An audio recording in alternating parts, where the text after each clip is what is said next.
د بلخ ولایت مقام د بشري سرچینو د رئیس په حضور کې د ولایت د اداري اصلاحاتو د څانګې لخوا په نهرشاهي او د هدادي ولسوالیو کې د 10 تنو ملکي مامورینو د ظرفیت لوړونې په موخه 2 ورځنی سیمینار پیل شو. د دې سیمینار تنظیمونکي وایي چې د دې پروګرام له پیل څخه موخه د دندو په بیلابیلو برخو کې د کارکونکو د اداري او دفتري تخنیکونو پیاوړي کول دي. نن ورځ چې کومه برنامه زموږ شروع شوله د هدادي ولسوالۍ او نهرشاهي ولسوالۍ د مامورینو لپاره طرز سلوک د مامورینو خدمات ملکی، یعنی راه و روش رفتار نیک با مراجعین، یعنی ښه مراجعینو سره ښه رفتار کول، ښه نیک سلوک کول. دغه برنامه موږ نن په کار اچولې ده چې هغې سره موږ انشاءالله د مامورینو سره نن په همدغه سلیټو کې یعنې سلیټونه ورته ترتیب کړي دي، هغه برنامه په لاره واچولې ده.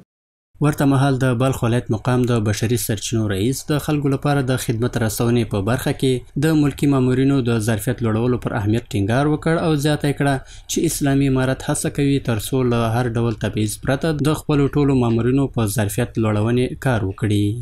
هر څو مجلتونه چې هر کارمند چې فرض کار کوي، مخکې په حکومت کې کار کوي، اوس نوی مجاهد دی، اوس کې لري دا مساوات دي، فرق نه سره لري. هر یو ځان ته مطلب یو فردي یا اجتماعي مسؤلیت لري. د افغانستان د بلخ ولایت په ټولو وګړو کې دغه څو نفر راخیستي دي، د 2 ولسوالۍ خدمت پکې. په دې پروګرام کې برخه اخیستونکي د نورو مامورینو د ظرفیت لوړولو په موخه دغه ډول سیمینارونه غوره بولي او د لا زیاتو ورته پروګرامونو په لاره اچولو یې ټینګار وکړ. موږ غواړو چې همیشه داسې برنامې په کار واچي او کارمندان مسلکي سي او دا ډېر مؤثره تمامېږي. اداراتو کې د مراجعینو مشکلات ډېر په اسانۍ سره رفع کړي. دا ډېر ښه اقدام ده. برای کسایی که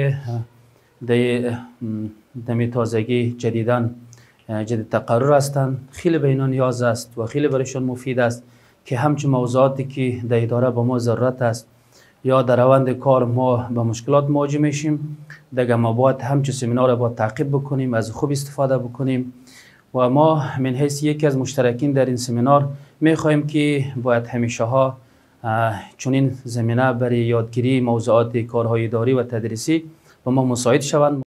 باید ویل شي چې د مراجعینو سره د ملکي مامورینو چلند، د راپور لیکلو او د دفتري چارو لارښوونه د دې پروګرام له مهمو برخو څخه ده چې د بلخ ولایت د اداري اصلاحاتو په مرکزي دفتر کې به د 2 ورځو لپاره ترسره شي.